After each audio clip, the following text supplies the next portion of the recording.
What's up, everybody? Welcome to another great edition of No Love Philly, the podcast dedicated to artists, activists, musicians, performers, comedians, breweries, and anyone else who makes a city of brotherly love in the surrounding area as awesome as it is. This episode is sponsored by Slime Time, a house/performance venue that is a safe place for artists, musicians, and performers to throw badass shows. Find them on Facebook or any other social media and make something happen. It's also sponsored by Chris Fortunato's soon-to-be DIY pizza joint. We don't know when it's going to open or how good it's going to be, but we do know it's going to be awesome. We are also sponsored by Good How Are You Fest, an epic two-day festival packed with over 25 musical acts spread out across stages at Slime Time and Tralfamadore, taking place May 6th and May 7th. You can get a one-day pass now for only $7 at goodhowareyou2017.brownpapertickets.com. Or if you order now, you can get in for both days for only $11. $11, dude, for 25 artists. You can't beat that. So you go to goodhowareyou2017.brownpapertickets.com. and you'll be able to score those tickets. Now that we have the ads out of the way, we have some pretty awesome podcasts for you all. This time around, I take you guys to an undisclosed location in South Philly where we interviewed Noel Morris, Chris Fortunato, and Dan Baggerly of TRASHBOY, who also run the house venue Slime Time. I can honestly say this is probably my favorite interview that I've done so far because it has so many firsts. This is the first time that we've done a DRINKCAST. It's the debut of a segment we call Crazy Ass Philly Stories, and it's the first time that we recorded a band in a super secret location.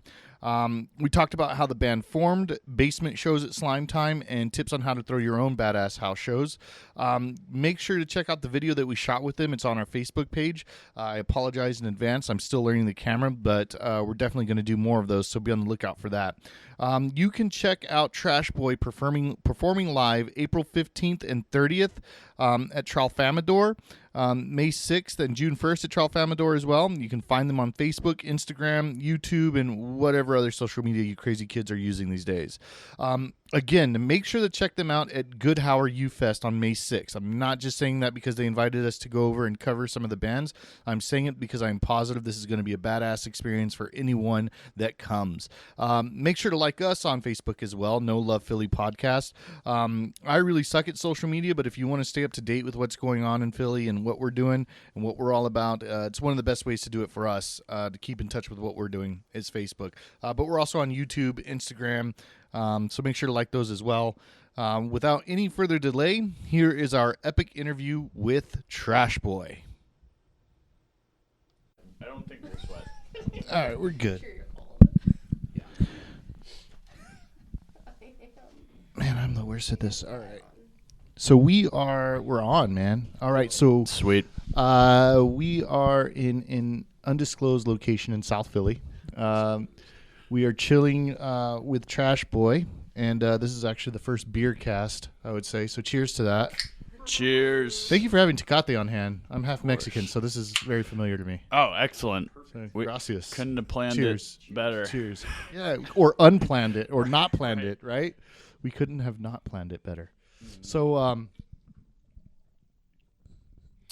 let's start off with names. Instruments. What do you guys do? Cool. Well, I'm Dan Baggerly. I sing, play bass, and guitar in this band. I'm also Dan Baggerly. No, I'm Chris. I play guitar and bass and sing in this band. I'm Noli, and I play drums. Awesome. So first of all, I was really stoked about doing this interview, especially when I heard that you guys throw house shows here, which is exactly why we're not like saying the location or anything about it. Because I keep hearing about these infamous, like notoriously badass house shows that are being thrown all over Philly. Right. So yeah, so I was gonna the first thing, we'll get into everything about your band later, but right now I really want to talk about these house shows. How are you guys doing this? What's your experience been like? How many have you done here? Pick any one of those questions to answer. We've been doing this for I guess about a year and a half. You probably have to hold that closer. Yeah, so we've been doing house shows here for about a year and a half. We've probably done about a dozen or so. We do one a month now, and we've done more, but we're Yeah. dialing it back to just one a month. No shit. So what? So the Me neighbors. and Chris live here, and Noli lives like 10 blocks away, really close. And so the neighbors don't care? Do you invite the neighbors over? Are you telling the neighbors, hey, this is going down? Or what's the... Well, it's kind of complicated. We do. Well, at least the first couple times I invited them intentionally, but they never come. It's like a lot of families living in this neighborhood. So after one incident where they called the cops on us, we've agreed with them that just like as long as we have a reasonable cutoff time and don't do shows too often, they're pretty cool with it. And they didn't call the cops on us until recently because the first entire year we did it, things went pretty smoothly for the most part. But then things went bad. Dude, okay, wait, so hold on. All right, so things went bad. This is the perfect intro to something I've been wanting to start, which is called Crazy Ass Philly Stories, right? So I'm going to do a whole show about C.A.P.S, and there's going to be like little series that go on the podcast. I'm going to do video stuff. I'm going to do a live show about it. I want to hear the Crazy Ass Philly story. Did you say about a whole this show about cats? C.A.P.S. So it's an acronym, Oh, Crazy C.A.P.S. Ass Philly Stories, right? So I want to know about when the shit went wrong. This is the story I want to hear. Well, it all started with one poorly planned show. We just put a bunch of bands together on a bill. No, stop. I'm sorry. I got to wait for that stupid battery in the camera to charge, and I want to film this. Oh, so, no. I know. Really not that good of a story. Then we'll move on to something else right now, but I should probably get really stoned if I'm going to tell this story and make it interesting. Hey man, I'm not gonna. I'm in your home. I have no control over that. So, I'll try my best to hype this up. We are in an undisclosed location. We are Trash Boy's secret lair. Right on, man. Undisclosed substances. All right, so something shitty happened with the neighbors. Yeah. Are these shows like? Are they BYOB? Like what? Absolutely. Yeah. And what are you? What's the attendance like? Like what? I mean, anywhere from 0 to like 60 or 70 people. It's never been 0. dude. But And so you guys have people like going all around your house, like basically. Just no way. Well, you just cut off the upstairs too, unless they have to go to the bathroom. You know. Right. What? Yeah, no one really wanders. I wish we could all just be near. Here, let's all move. That's together. a really cute picture, by the way. That's some kumbaya stuff right there. I love it. Now you'll all So smell me. that's okay. You smell. I smell Good. you every day, bud. People are like pretty respectful though, and one strategy is to just keep the house together because a lot of the house venues. You're gonna have to hold it closer for sure. Okay, sorry. A lot of the house venues that are that are run by college kids, like in more northern or western Philly, they just kind of don't really give a shit. / just are particularly sloppy and trashy. Yeah. The nicer the house is before the show starts, the nicer it'll be after the show starts. You know.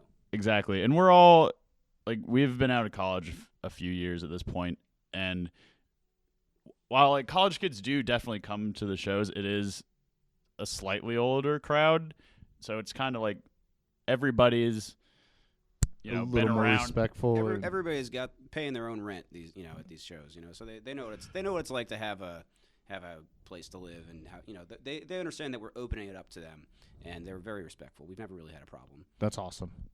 That's awesome. Yeah, it is kind of like I'm sure you could get crazier stories at other house venues for sure, Oh, but I can't wait. it's kind of just like it's kind of like a punk house for adults, like you Awesome. could I love continue that. the lifestyle when you once you have a full-time job and bills and stressful things that no one wants to do, but there's still a space for you to.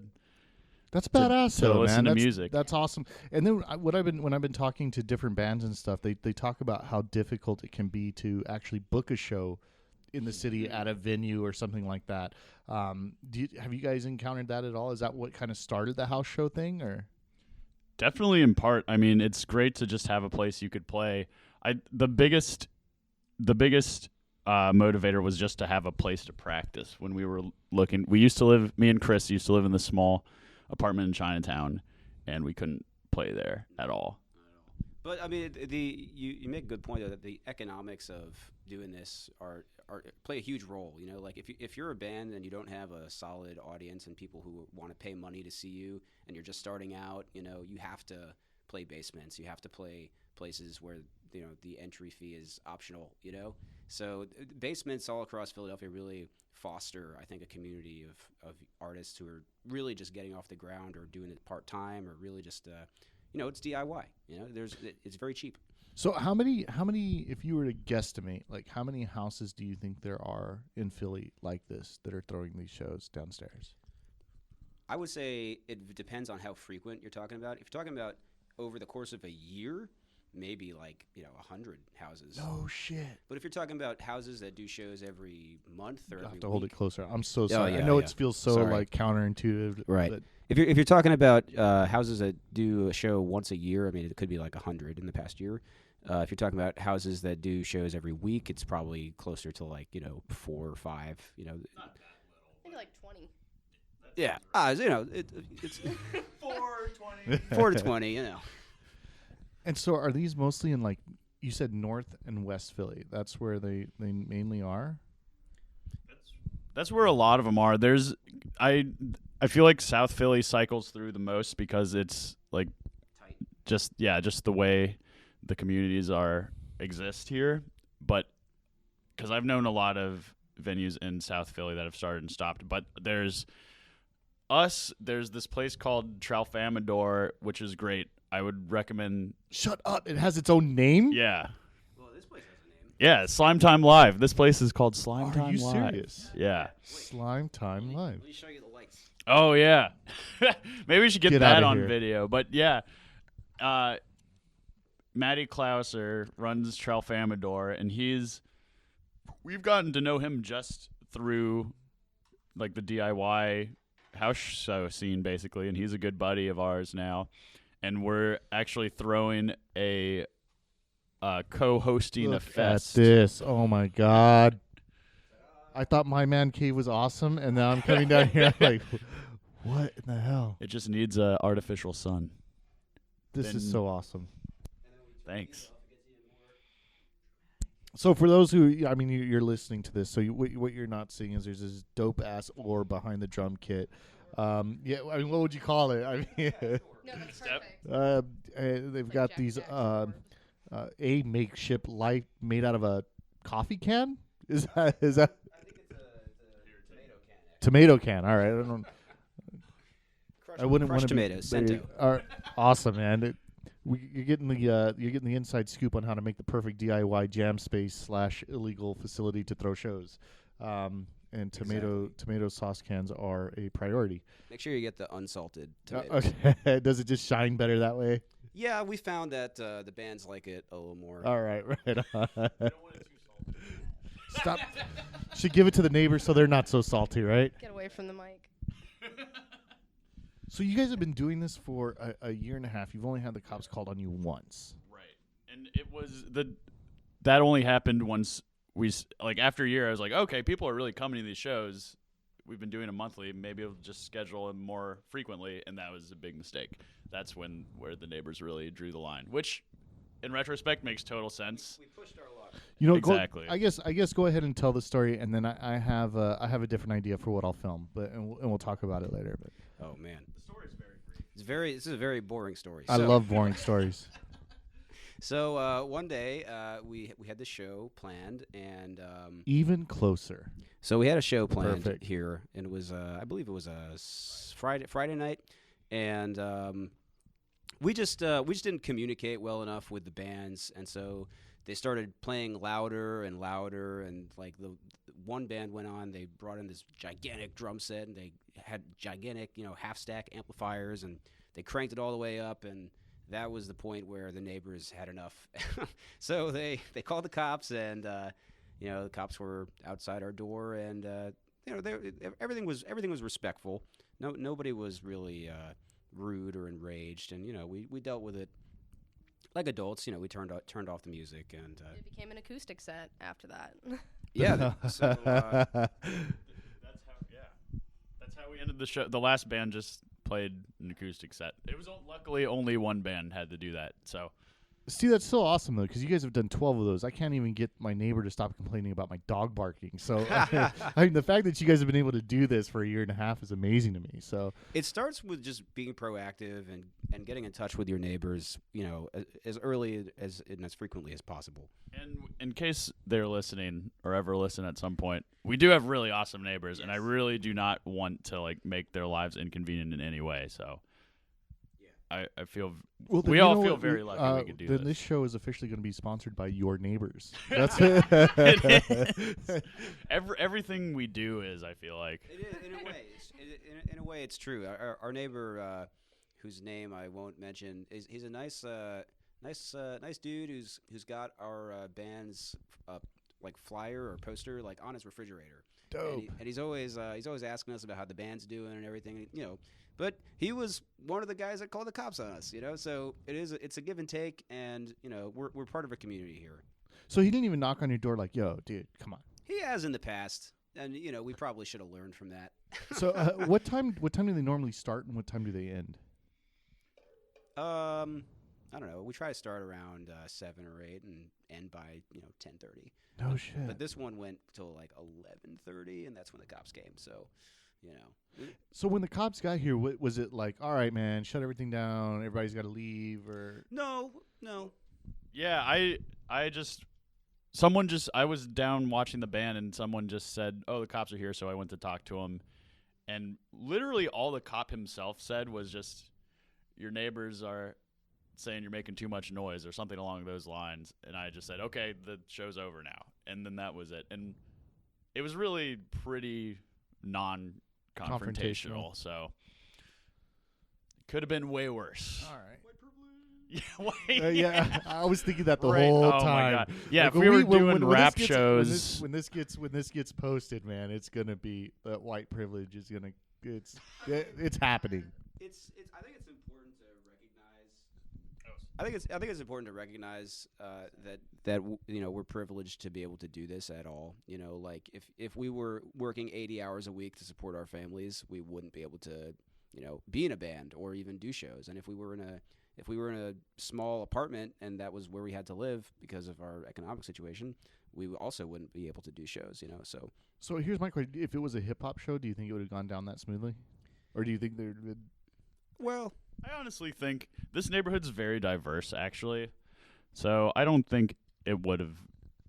I think it would have been basically the same here, at least. Out of all those, But I would, and we haven't really. I would love to have some rappers here, but we haven't done it yet. I was gonna say, I've so been out of all wanting those to. house shows or any of those hip hop shows, I'm dying to go to like some Philly hip hop stuff. I really want to too. It's really a scene I don't know much about. I know they happen sometimes in house venues, but it's really rock or guitar based music or electronic stuff that goes on in the house venues for Right the on. most part. But if there are any rappers listening, hit up Slime Time Live. I've always wanted to do a hip hop show. Definitely. We have a good buddy who's a rapper in New York that I've been wanting to get down here for a while. yeah, I think it's also it's relevant to note that we don't seek out bands to play here. Like 10% of the bands that play here are bands that we ask to play here. 90% of the people that play here reach out to us, and basically we get a lot of emails. We probably get a Facebook message 2 or 3 times a week. Really? Yeah, and so it's and we've never had a hip hop artist ask us to play here, but we get dozens and dozens of punk bands every month ask us to play here. I'm just wondering if it's something that's just not known. Does that make sense? Like that a hip hop artist could get on a bill like this. I think hip hop artists maybe are generally thinking about like doing a cipher on the corner or trying to Right. do a show somewhere that maybe this avenue doesn't like. Right. It hasn't hit yet. You know what I mean? We have a good friend of ours. Shout out to Bohan Phoenix. Is taking China by storm, being a Chinese American rapper, and he doesn't play basements. He plays big shows set up by hip hop magazines. He did a tour with Vice China. He's Hell yeah. He started off smaller, but he went basically from the recording studio to the tour. It's not I don't see much in the DIY scene going on, outside of loud rock and roll. But that's just the scene that we're plugged into. I mean, I honestly couldn't tell That's you. a great question. Yeah, it's something I want to know more about too. Well, I'm gonna find out. Hell yeah. And when I do, I will let you know. So, talking about the scene that you guys are plugged into, let's talk about TRASHBOY, man. Like, Yes. Now dude. Noli can say stuff because she doesn't live here. Because like I actually like only recently came into the DIY scene, and I have like a couple friends that are really into it, and they've gone to basement shows like their entire time they've been in college. But my first basement show ever was playing with these guys. And it was funny because, like, one of our first rehearsals, they were like, "Oh, nobody knows who you are. This is great." And it's great because I've, like, meet new people all the time. And they're always like, "Oh," and they always, like, talk to me about, like, drum stuff and music stuff. And a lot of the times, like, they'll end up telling me, like, they've studied music as well. And I studied music for a little bit. And it's cool to, like, connect with people in a different way other than the traditional music major. Well, you studied music, so is that part of your day job? Is that? Yeah, Okay. it is. I would say it's funny because you're wearing a Nestle shirt, and I actually work for Hershey. Oh, really? Yeah, as an entertainer. Oh, wow. All right. Awesome. I don't work for Nestle. I found it at a thrift shop for $2.99. It was like, I want that shirt. Good. Yeah, you should see the videos of Noli doing. True, I'd be fired if I ate like a Twix bar or anything like that. Immediately. Snickers. I love Snickers, though. I got to tell you. I won't hold it against you. We kind of cut off what you were going to lead into, though. Sorry. What were you going to No, it's going to. I mean, you say that's part of your day job. So my day job doesn't even know that I do this. Thank Cool. God. What is your day job? Can we who ask? cares? Oh, Like, who cares? Who cares? Exactly. All right. Exactly. Yeah. We're in an undisclosed location, and if I told you where I worked, I'd have to kill you. So, FBI. I don't know. Whatever you want it to be. Whoa. So, how did you guys form, man? How did you guys get together? I mean, you're saying you're pretty new to the scene, and how did this happen? So, actually, my girlfriend is in her master's program along with Dan's girlfriend, and they were hanging out one night, and Dan was like, lamenting about not having a drummer, and my girlfriend was like, "Hey, I know a drummer." I know a drummer. And then I just came over, and it was magical, and we rehearsed. Yeah, it was instant chemistry. The third leg of our tripod is how Awesome. we describe it. I love it when stuff works out like that. Yeah. And me and Chris have been playing together on and off since we've been in college. We went to college together. So we've been vaguely doing music together for like 7 years now, which is crazy. But like we really only like seriously started playing in shows our senior year, but in the 3 years before it just talked about it a bunch. But but yeah, like Chris and Noli said, Noli really just completes us. So what Worked did out you guys? What perfectly. did you guys go to school for? History and electrical engineering. That's different. I did political science and psychology, which just meant I could drink all day. I was gonna say both of you basically. just went for party majors. Electrical engineering's a real skill, but electrical engineering's a real skill at least. I couldn't No, it's do that. not. and You guys don't even know what I do at work. you do nothing. And I was elementary ed with special ed. Right on. All right, awesome. So there, you'll have to forgive me because I've researched you all of about 7 minutes. So I heard You probably found everything. Yeah. So I heard one of your songs, and I forget the name. It's I can tell you the cover is a dude. I don't know if it's you, but he's sitting in front of a table and he's eating trash, right? So That's our other roommate, who you haven't met yet, but that's our other roommate. okay, awesome. And what I got from the vibe of the lyrics is somebody is from like New York or Jersey or. Oh. All right. Yeah. Tell me a little bit about that. So that song that you Even closer. So the song you're referring to is well, yeah, so it's something about New York, but basically, we came to Philly from different cities. I'm from North Jersey, Noli's from Scranton, and Dan is from Norfolk, Virginia. And it's sort of sort of a song about why I couldn't live in the city that my whole family's from, which is New York City. And it's it's kind of a playful take on gentrification and rising prices, but without being too victim-y, I guess.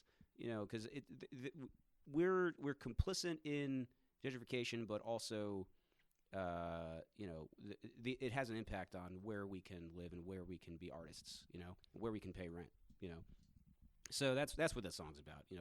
Just listen to the song. It says everything it needs to say. It is just kind of like Philly is just way better than New York in terms of a place to live too. Yeah, Throw a little regionalism in there. we're big fans of Philly. I mean, we're all from none of us are from Philly, But Neither am I. And neither are you, right? But I think it's the 21st century American dream, having a basement venue and being in a punk band. And a mechanical engineer. Yeah. Electrical engineer, I guess. I don't. Whatever. I'm not. So, are you guys playing shows outside of here? Are you guys going out and actively touring? Are you hitting shitty places like New York? Or Actually, I love New York, and we have tons of friends there, and some of the best shows we ever played. Probably the top 3 of the top 5 shows I've ever played in my life have been in New York. That's awesome. Yeah, New York is awesome for anybody wild. listeing. It's wild. It's a place where you can get offered God and crack on the same street. So it's yeah, exactly right. Yeah, exactly. So yeah, we hit up New York a lot. We've played around the DC area, but most of the time we just play in Philly. But we're trying to get out there. We're recording our first full-length album right now, and 7 years in the first full length. Yeah. Well, 7 years of me and Chris. All right. I say that our band started in November. Okay. All right. Awesome. It's true. I just joined them in November, and I learned all their old songs and helped them write some new ones. So. And then it became awesome, and okay, now we're gonna do an album. All right, excellent. It literally took a woman to come in here and straighten you guys out and be like, look, guys, we got to do it this way. I wish you could see our practices, because Noli, there's a lot of eye rolling and. Our lives just are a shitty, D-grade Judd Apatow movie. Not even, just one he produced, not even directed. Fuck. Oh, God, I think this is my favorite podcast ever. I'm pretty sure. But yeah, so we're recording our first full-length album right now. We've been doing it for a few months. Hopefully it will be out in the fall is our goal. And then after that, we just, from hosting bands playing here, from just friends we have in other cities, we have a lot of connections throughout the country. So we're hoping once the album's done, we will do some touring. If not, at least over weekends, going as far as we can. And then when it's time to quit the day job, it's time to quit the day job. The real dream. So quit your jobs. You don't want to sing at Hershey anymore? Is it? I would like to say that I'm never quitting my job, and I love it there. And is it because you do my boss nothing? Is great. What? Is it because you do nothing? That is false. I worked all day today. Thank you very much. We actually all of us. Part of what sucks about having jobs is you have to do so much shit, and when you want to do music too, we all have pretty exhausting jobs. So I'm very appreciative of my bandmates for doing all the shit I want to do on top of everything we have to do to get paid. Yeah. So it always surprises me how much these two always are ready to just dive in and practice after a grueling work day or a full day of doing something busy, because I feel like I'm at the end of my rope at a lot of days, and I'm just like you lean on the other people, it's a tripod, exactly. The three-piece band is you support the others. Yeah, I don't think I've ever had a practice with these guys where I'm like, they don't have their shit together. And that's like something that's very, very hard to find. Like even professional musicians can't find that all the time. So, I mean, did you play in other bands before Trash Boy?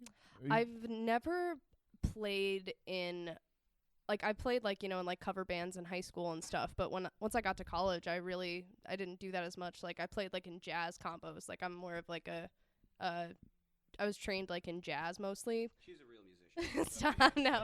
But so this is like my first band where I'm in. That's why they were like, like what other bands are you in? And I was like, I'm not in any other bands. I don't have a life. So, what was that transition like from going? What made you decide to say like, okay, I have all this classical jazz training. I'm going to join a fucking punk rock band. So like, honestly, it's because they have so much fun, and it's a lot more accessible to people. You know what I mean? Like, there's not a lot of DIY jazz venues. There's just not, and it's like.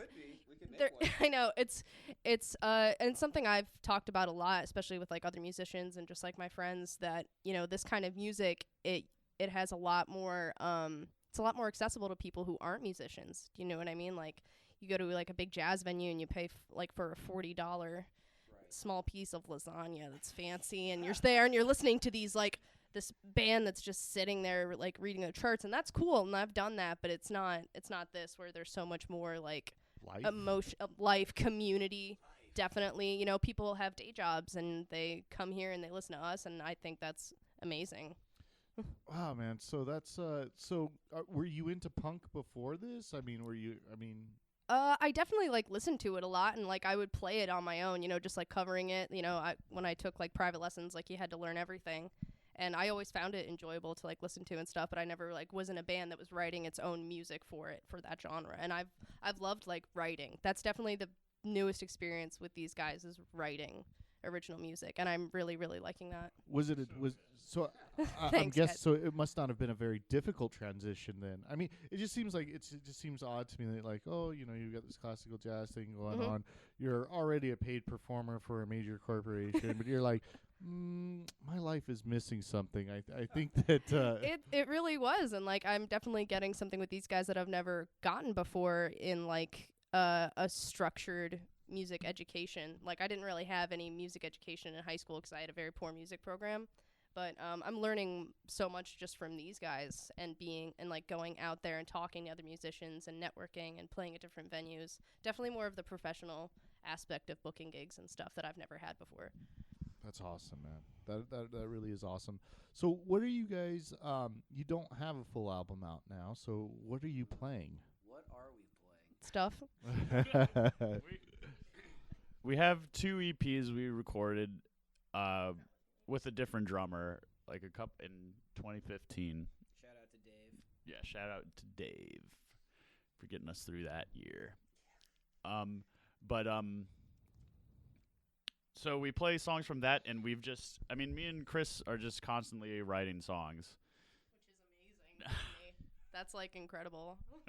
I don't know, if your brain's broken in the right way, it just comes out. Exactly. It's really, so we just are always coming out with some new stuff. We have like this, I think the album is gonna end up, don't hold me to this, anyone who cares at all, but I think it's going to be like 5 of our older songs and 5 new ones we've never recorded before, just because we're sitting on a trove of songs to varying degrees of completion. And we're sitting on, songs that we haven't even we've got like a half a dozen half-finished songs, like right.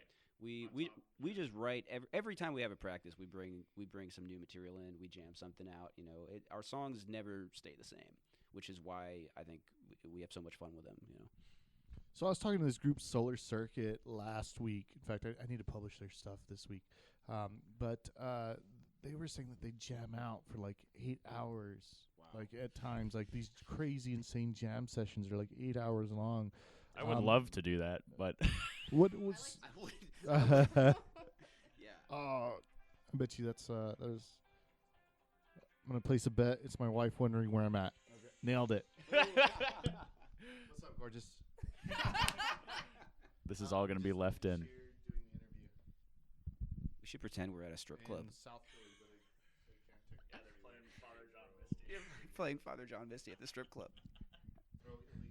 got any dollar bills, honey? I guess that's, Is that what you think being at a strip club is like? I think that's a classic stripper accent, I guess. I don't know why I sound like a detective from like the 30s. Like, do you want a soda pop, sweetheart? I don't know. Drugstore cowboy. Like, get this away from me. Yeah. So where were we? Oh, you're saying about someone else you talked to doing 8-hour practices. Yeah. So what are your which is- practices like? When do you squeeze those in, or what happens there? We do them whenever we can. I mean, we at least do twice a week. I personally would love to do more, but Life gets in the way. exactly. And we've started doing this thing recently where we play into that mixer over there, and we each wear headphones, so that way we can play while being more quiet, and also we could hear the parts more clearly and distinctly, and we could really be like, okay, this is not working so much. This part needs more volume or energy. Yeah, I think one of the things that kind of separates us from a lot of the punk bands that we share bills with is what? What are you laughing at? One of the things that kind of makes us unique as a punk band, we're sort of more of like a rock band in general than punk specifically, but we do pay a lot of attention to the minor details and make sure that every note kind of lands where it's supposed to, and we don't necessarily restrict ourselves to one vein of writing or one style of music. We just try to write the best music we possibly can and put a lot of heart into it, and it ends up being really loud and distorted most of the time. But Just like our heart. Just like our hearts. just like our hearts, exactly. So is there a lot of ego with other bands? I mean, performing with other bands, is this a tight knit scene? What is it? I mean, we love the people we play with. We play with a lot of I don't know. Should we shout out? Blushed and Past Life, Secret News Friends. Manic Pixie, Wildflowers. A lot of people just. Minka. Oh, Minka. How could we? How could you forget Minka? You can never forget Minka. One of the best live DIY shows you can get in Philly. But Philly is just such a great scene and really diverse in styles of music and everybody is super, super nice and supportive of everybody else. I mean, I'm pretty convinced that this is the best city to be making music in right now, at least on the East Coast of the U.S. You asked about ego, and I feel like everybody is on the edge of their seat, like looking out for their friend to make it. right on. Everybody, like one of our friends' bands that actually played here recently, called Dogwood Tales. They're not from the area, but they're friends of ours. They just got on a bill opening for a major artist. What's it called? What are they called? Waxahachie? Yeah. So they just got on a bill opening for Waxahachie, and we were freaking out. We were just like, fuck yeah, that's awesome. Like, Who's from Philly? I was Waxahachie, who's from Philly. Right. I'm gonna have to look that up. Waxahachie, what kind of group or? It's kind of like folky, rocky, cool voice of the singer. Right on. Yeah. Yeah, so everybody's rooting for everybody. When somebody gets on a tour, gets on South by Southwest, or gets a good spot opening for somebody, everybody's like liking the statuses and sharing the posts, sharing the albums, and just genuine. It is just genuine enthusiasm for everyone else. I really do not. I mean, maybe I'm a rube, but I do really think that everyone that I know to any degree in Philly that is making music is just really supportive of everybody else, and it's really awesome. It feels like a real community. And a lot of bands such as TRASHBOY, have practice spaces or DIY venues that they share with their friends. Like the Tralfamador is run by this guy Matt, who Tralfamador is a house venue a few blocks away here in South Philly, and he's in a couple bands, and he always invites us to play, and like. It's if you it's can collaborative. totally link me up with that guy. That's Oh, definitely absolutely. one of the next ones that I want to For look sure. into. Yeah, man. So that's so awesome to hear about that, because there's a lot of times in a lot of different scenes where you hear like the crab in the bucket syndrome, like I'm down, we're all Right. going down, what is the end goal for you guys? Like, what is this something that you really all would like to do professionally? Is this like, is that what you're looking for? I think all of us are just trying to take this as far as we can and do it as best as we can, and just make as big a wave as possible and ride it. It's funny you should ask that, because the first rehearsal I had with these guys after we played together, day one, that's something when you join a new band or you want to like form something with other musicians, is what do we want to do with this? Why are we here? What is our purpose? And we all had the consensus is that if we started getting bigger and bigger, we would all quit our jobs. And I was like, and we were all like, cool, yeah, no, I'd do that. And everyone was like, yeah. So this is something that I ask a lot of the artists. What's the magic number? What's the number that's like, I'll quit? What, for money, you mean? Yeah, absolutely. It's so my thoughts on the matter are, if we can start touring and ending up cash positive, then we have a key to unlocking, the ability to make money off of this. Even if it's like $10. Right. Even a Well, from a tour specifically. Right. So what we mean by that is that's hold on. I don't know how you guys are going to survive. I mean, I give you props. I just don't know how you'd survive on $10. But not to like quit our jobs at that Okay. point. But if we can make money touring, if we're not losing money touring, and we're able, like, we could just come back to Philly, pay rent to stay somewhere because it's fairly inexpensive, and like hold down part-time or erratic jobs while we're not touring, I'm totally fine with that lifestyle. wow, man, that is balls to the wall for That's sure. basically what I'm doing now. Oh. So, do you guys don't have any upcoming weekend tours? You guys aren't doing the Weekend Warrior thing just yet. Are you able to break? Is it easy for you guys to break through that? We are weekend warriors, and in a lot of ways, every single weekend, we're grinding. Whether it's at practice or at a local show, or recording, or even just planning out our next move. We're in constant contact. So one of the things that I've learned just talking to different musicians and stuff like that, and going to shows, of course, but is that the number one thing to do to kind of get where you guys are, or where you want to be, rather, with the $10 profit, right? One of the key things is merch, like actually actively having the T-shirts, or having just whatever it is that you can sell, man. That's what's going to get you. So do you guys have merch, or what? We sold out of T-shirts the one day that we had them. No joke. Yeah. So we did this big show at the Goldilocks Gallery in Center City. R.I.P. I don't think they're doing shows there anymore. But it's an incredible venue that's above Morimoto. Actually, I shouldn't say that. That's kind of delete that. So we brought a bunch of T-shirts there, and we posted some pictures on Instagram, and sent it out to our followers and said, like, hey, let us know if you want a shirt. And then instantly our inbox was going like bing, bing, bing. Like everybody wanted a TRASHBOY shirt. And now we just obtained from a couple of Chris's high school buddies a screen printing machine. Dude, I want one. Do you want one? Because I will literally give this to you. Yes, dude, I want it. If you're literally gonna give it to me, I want it. Let's talk. Okay. We'll work it out. But so we'll have a lot of shirts soon.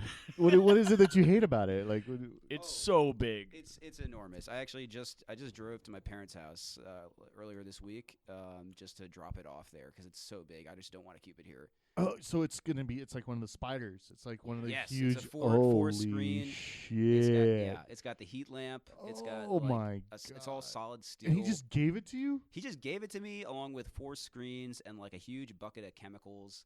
Dude, you're out of your mind. You should not be a mechanical engineer anymore. You should go into the screen printing business. Right. You're halfway there to quitting your job right now. Halfway there, right? So yeah, I mean, part of the DIY ethos, I think, is everything we make with the help of our friends. You know, whether it's T-shirts or recording.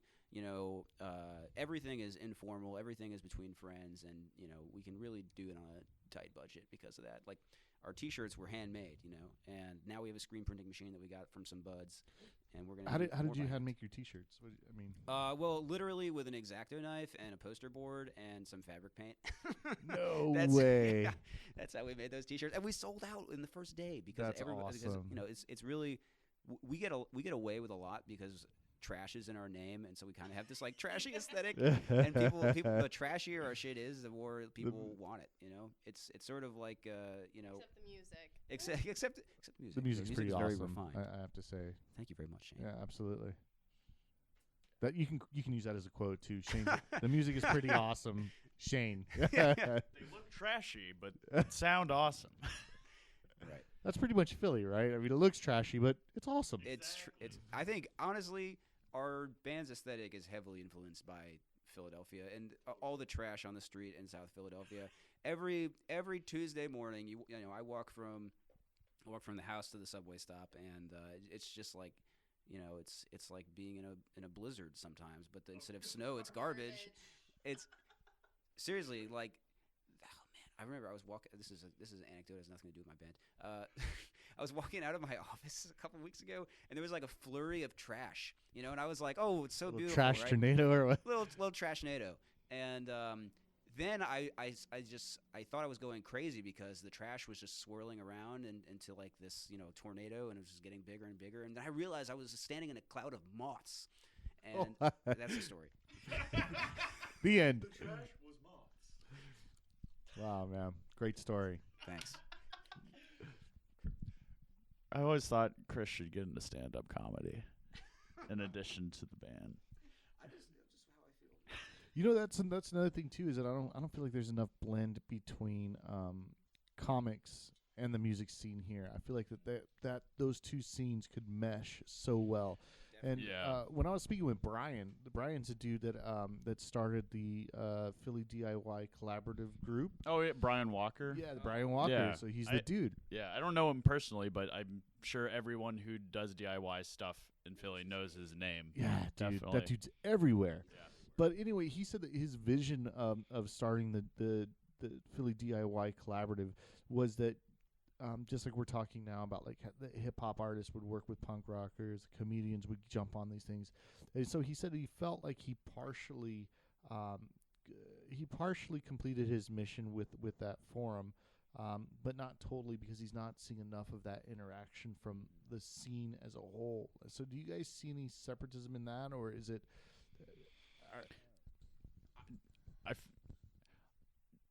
I don't know. I mean, it's not inverted. It's not intentional, you know, separatism, but it's just an overwhelming amount of rock bands, which I really wish there was more variety. And I don't know. I wish I could contribute to that variety, but it's just not what I'm doing. You know? So, Yeah, well, yeah. I mean, sorry. The lack of collaboration, I think, is due mostly just to like what Dan said. It's supply and demand. I mean, there's a near infinite supply of rock bands in the city, and very limited demand of house venues and time to do it, and neighborhoods that will allow you to do shows. You know, so if we could do a show every week and, you know, do comedy shows, do hip hop shows, do rock shows, you know, we would. It's really just the supply kind of drives you know, what gets exhibited in the DIY scene. That being said, me and Chris have always talked about, since we started this, just doing more than just rock shows. We just haven't really had the opportunity to. So definitely would love to do hip hop shows. I mean, comedy even, or poetry, something like that. Like that wouldn't be loud. So if people were interested in finding a venue for that, like, we would be happy to do it. Hit us up, definitely. Slime Time Live. We have done, like, we've had artists come and sell their art during our shows, and we've had performance art, which was really fun during the shows too. So we're very into hosting whatever can be hosted. But again, those are all examples of people that hit us up. Like seriously, if you have something to show people, if you have an act, if you have an art or a music or something you want to share with the people, seriously, DIY venues can be your best friend. It's just I wish more people were aware of just how accessible it is to hit up a place like Slime Time Live and say, hey, I want to do this thing. Like, can we do it? There's places all over the city that would love to do something other than a rock show. So here's another thing that I don't get, or that I was surprised by, or that I don't quite understand, and maybe I just don't understand why or what spawned it. But when we're talking about like all inclusive and so many different things, when looking at those forums, what I see a lot of is that like we're throwing a show, but LGBTQ will be considered first. Was there ever like were LGBTQ people not being allowed on shows, or I don't know I just didn't understand it. So it took me off by surprise. Sure. I was like, that's odd. I can speak to this a little bit. I grew up in suburban New Jersey where there was a bit of a music scene, and there was a big hardcore scene, like hardcore rock, and those shows were not inclusive either. The lineups were not inclusive. The people at the shows were a very homogenous group. It was, there was a lot of antagonism. It was very dark. It was kind of like the dark days of DIY. It was like 10 years ago in North Jersey. I feel like, not to disparage anybody, I was in that scene, and so when I came to Philly, I was just so pleased with, I don't want to say the diversity because I feel like that's an overused word, but just the fact that you could go to shows and not feel threatened. You could go to shows and not feel like some gang of white hardcore dudes are gonna punch you in the throat and rob you. So I applaud the use of intentional inclusiveness in these venues. Even if we don't necessarily benefit from it. I don't know. And do it. I don't really know anything. Yeah. I've never heard that before. I mean, just in general, like, music overall has just been very dominated by white men. Like, I keep hearing that too, man. Just historically, like in terms of who gets the promotion, who gets the spotlight. That's right. so odd right. to me. That's such a bizarre thing. This is because this is the first time that I've ever seen. I must be sheltered or something, because that's the first time that I've ever seen that. Of course, I'm new to Philly, but it did surprise me. It did take me off guard. I was like, oh wow, there's this whole I don't want to say subgenre or sub. It's just it was definitely different to see like that. Like it was like we need more artists from this community to stand up and to be a part of this. And I guess I had never realized that it was something that was so downplayed, I suppose you could say. Yeah, I mean, I just think in general, societally, white men are the people that are most encouraged to do whatever they want, and if music is that thing that they want, it's kind of, because when you think about it, we were trying to the other day for whatever reason we were thinking of all the women drummers we knew. Oh yeah, because I still haven't met any. Yeah. None? Yeah, well, that's just also because I haven't been in the scene very long. Okay. But they could name some for me. But the one day I was just like, I haven't. Yeah, most of them were in New York. I haven't met a lot of other female DIY drummers. Kitty? No, I don't know any. It's terrible. I actually don't know any band names ever. They yell at me all the time. I'm really bad. Yeah, but it is just. I think it's just societal expectations and just flows and what people are, quote unquote, allowed to do. Yeah, I just want to say I think that encouraging people who aren't in the scene to get into the scene helps the scene survive. Yeah. There was a time early on when we were doing shows at Slime Time where I looked around, there was like maybe 30 people watching this, great band, but everybody on stage and everybody in the audience was a white dude. And I was like, wow, I'm a white dude in a room full of 35 white dudes. A scene can't survive like that. If you don't try to break down the walls that are insulating you, you'll suffocate.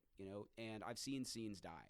And if a scene or if anything cultural is going to survive, it needs to provide a comfortable space for everybody to be there. Yeah, that's awesome, man. I'm glad to hear that. Like I said, I was just wondering. I was like, well, who's the asshole not booking somebody? Because Right, you know what I mean. Like, it's really who's it's this not guy? that. It's not that. I don't think it's that. Not here, at least. Right. Well, It's- definitely not here. Yeah. It's- not in Philly. to me, I think about supply and demand a lot. I think there's a huge supply of white male-fronted bands, and we're one of them. I mean, we have Noli, our saving grace, but but there's a huge amount of them, and it's not that anybody's booking exclusively that type of band. It's just that they're everywhere, and they just end up on the bills. And like I said, I really think comes down to it's just like white men are more encouraged and feel more able and liberated. do whatever I want. Exactly. I got that white privilege. Exactly. Right. Right. We're all, as a privileged white man, that I literally wake up every morning and say that. I'm gonna be able to quit my job and go on tour. I mean, it's so true. I mean, it's not true. All the people that I know that are in this scene full time, not all of them. A lot of them come from backgrounds where if they fall down, somebody's going to help them get up. If they run out of money and become broke, they can always go back to live with a family member and get their feet on the ground. People who don't have that privilege don't dive into the scene as much as we do, to be honest. So I feel that there is a responsibility, a rightful responsibility of people who book shows to just try to help other people get their feet on the ground in this scene. Right on, man. So, you guys are definitely assisting with that, literally opening up your home to anybody that wants to come in and play, and that's awesome. Do you guys have any shows coming up here soon in the future? Yeah. We have one show on the 19th of this month featuring a disco artist from New York, which is going to be actually the way this guy hit me up was one of the most attention-grabbing ways. I can't remember it exactly off the top of my head, but he was like, I make this kind of 70s disco vibe, and said a bunch of artists that I didn't really know because I don't really know that type of music personally. But I listened to his stuff, and it sounded like Random Access Memories by Daft Punk, which I was like, okay, hell yeah, this is good. And then he said, like, I do all this crazy, like, dance and lights and performance stuff in addition during my shows. And I was like, oh, hell yeah, that sounds great. Will there be a disco ball? You know what? We'll make All one. right. Yeah. So that's on the 19th. And then on the first weekend of May, we're co-hosting with Tralfamadore and our buddy Maddie Klauser, who runs Tralfamadore, a 2-day festival of just a bunch of DIY bands. I think mostly from Philly and New York, but maybe even further. And Saturday it's going to be at Tralfamadore. Sunday it's going to be here. Oh, So, dude, I yeah. totally want to be at both of those, man. Come. I'd love to interview bands if you guys will allow it. I'd love to interview bands that are coming and performing. I think they would. I think everyone playing would love that. That's definitely. awesome. It'll be the Maddie's making wristbands and is gonna sell them for everything. Like you could get just one day. You could just get Saturday or Sunday. You could get both. It's gonna be inexpensive. I don't know the price right off the top of my head, but it's gonna be really, really fun. There's going to be a ton of bands, a ton of people having a great time. I hope anyone listening to this comes. Please hit me up. Maybe I could do my first sponsorship that way, right? Yeah, that would be amazing. So those are the only. So if people want to be able to get a hold of you, how do they do that? Where do they go? Let's do both, the venue and the band. Best way is Facebook, TRASHBOY. I guess facebook.com/TRASHBOYPhilly. Or just search TRASHBOY, and then Slime Time Live is the other. .com? Is that a .com or? No, it's just a Facebook page. Right, if you search in the bar TRASHBOY and Slime Time Live, it should come up. I don't think anything else does. hold on. Before we go, I got to ask, where did the name come from, Trash Boy? And Slime Time Live, I feel like I feel like I'm being wrapped back into the early '90s of Garbage Pail Kids. But go ahead. Yeah, well, Slime Time Live is basically that. I mean, there was like a Nickelodeon show called Slime Time Live where they would dump slime on people, and that's kind of the Garbage That's Pail right. 90s vibe. All right, Kind of trying to all right. ride that nostalgia wave. Total copyright infringement. Right on, absolute. Fuck it. You're also running an illegal business, so. Right, and I made this this orange orb right over here, and it just filled the whole room with orange the first time I turned it on, and when we were thinking about a music venue name, just the orange aesthetic of, I don't know, it just connect of Nickelodeon, exactly, just connected, And the name Trash Boy is, well, the real reason is because there was a few weeks where Chris just wore a sweater every day, and then our other roommate at the time just started calling him Sweater Boy, and that turned into Trash Boy eventually.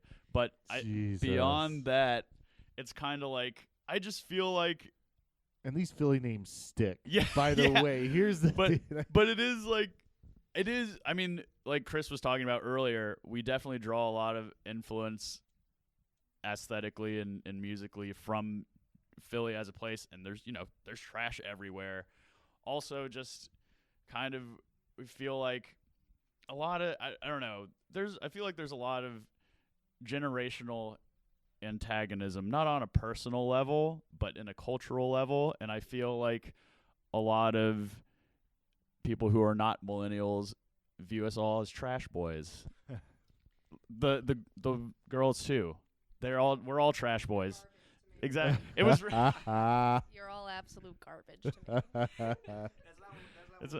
Yeah, but it meant but no, it is really. I mean, so it's kind of just like embracing that, and and they say like all this silly shit like millennials are destroying this and that industry. Oh, and millennials aren't living the right way when we could pay for college while we were there and weren't saddled with debt forever. Why aren't they buying homes? Why aren't they starting families? Why aren't they doing this and that? It's just kind of like embracing the non-boomer culture that we just want to watch the world burn. That's exactly why we're doing this, right? And just owning it and loving it. I mean, people have shit on every new generation forever, right? For sure. And millennials have a special place in that they're part of the internet age, and the downturn in the economy and everything, and we don't necessarily try to be like an overtly millennial band, but we just try to play it natural, we write what we know. Like a lot of our songs kind of end up being with like a political or social commentary bent, but it's just kind of like we just write what we know. We write what's relevant to us. And Noli literally lives in like a septic disaster. So yeah, I actually like live in the basement of my house with like 4 other people. Really? Yep. You wouldn't know it, but Noli's actually the trashiest of all of us. I am garbage. It's true. It's funny because like that was like my running.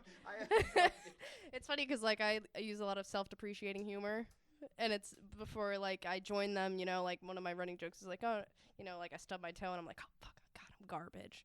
And then like I was like, so what's the band's name? And they were like, Trash Boy, and I was like, perfect, except for the boy part, but it's fine.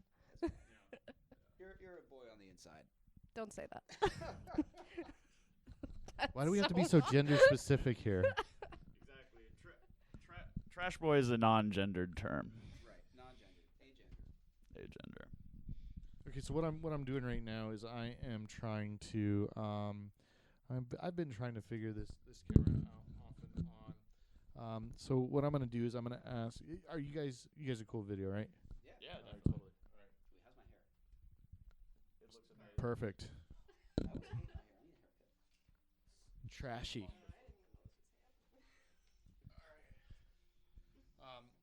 So I guess the first thing that I'm gonna do, you're posing.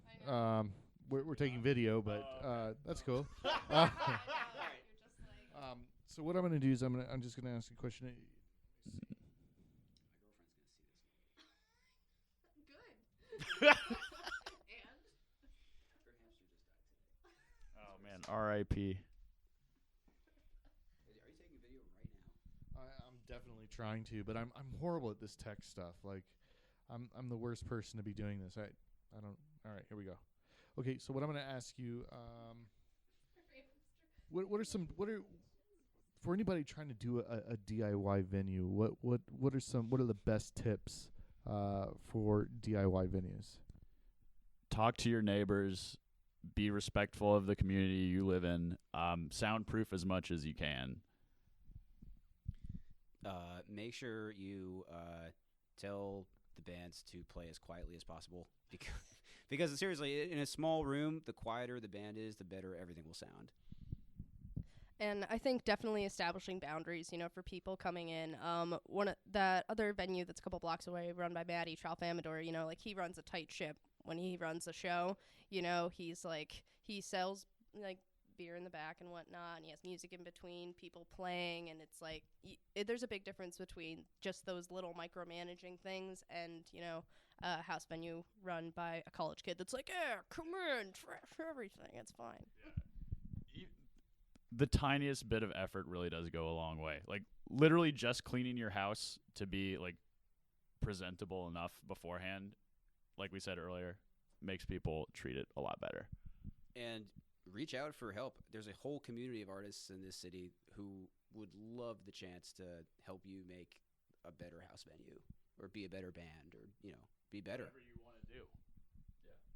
Where do you think they could reach out for that? Where would be Philly DIY Collaborative, the webpage, the Facebook page where we met you, and where started by Brian Walker. We talked about it a little bit. Seriously, it's one of the greatest resources in the city, in my opinion.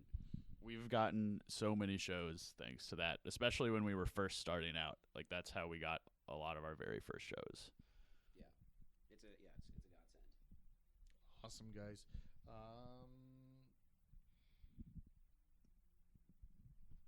Yeah, I think I'm done now. Perfect. Hey, so again, man, just so that's going to be TRASHBOY on Facebook, and then the other one is Slime Time Live. All right. And here we are, man. South Philly does it again. Another awesome jam space. Make sure you guys check these guys out. And what's your next show here?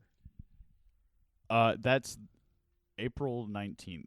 But we're not playing, but that's you're a show. Here. We're having April a show. 19th, there's gonna be a show here. Do you guys make flyers for that, or what do you? I mean, how do you guys? We post online. It's a lot of online promotion. We should make flyers though. Yeah, that'd be crazy. Jesus. Yeah. All right, guys. Thank you very much for allowing me in your home, in your jam space, and let me come out here and do this. I really do appreciate it. Anytime. Thank you for your time. This has been great. Awesome, guys. Talk to you later. Peace. Bye.